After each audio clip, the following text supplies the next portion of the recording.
అనగనగా ఒక ఊరిలో చాలా కాలం క్రితం ఒక మహాధనవంతుడుండేవాడు. అతను ఉండే భవనం మేఘాలను తాకుతున్నట్లుండేది.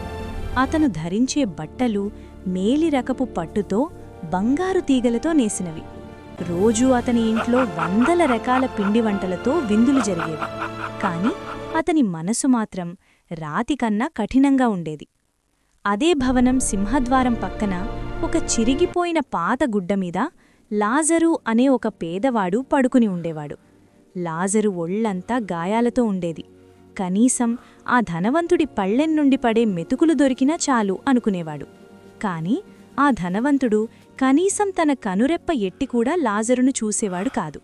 ఆ పేదవాడికి తోడుగా కేవలం ఆ వీధిలోని కుక్కలు మాత్రమే ఉండేవి. ఒకరోజు అకస్మాత్తుగా కాలచక్రం మారింది. లాజరు చనిపోయాడు.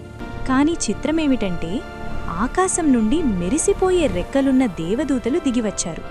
వారు లాజరును ఎంతో ప్రేమగా ఎత్తుకుని నక్షత్రాల అవతల ఉన్న ఒక అద్భుతమైన నగరం పరలోకం, అక్కడ వెలుగుల తండ్రి అయిన అబ్రాహాము పక్కన లాజరు ఒక రాజకుమారుడిలా కూర్చున్నాడు.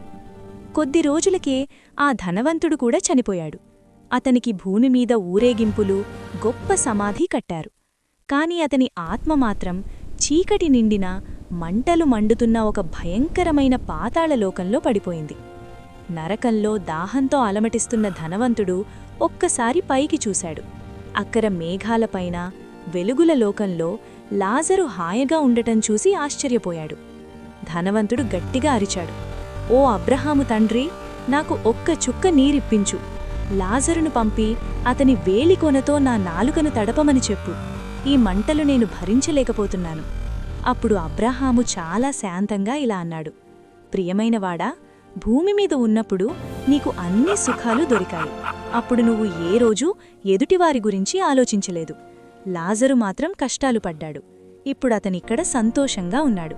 పైగా మా లోకానికి నీ లోకానికి మధ్య ఒక పెద్ద మాయాగోడ, అగాధం ఉంది.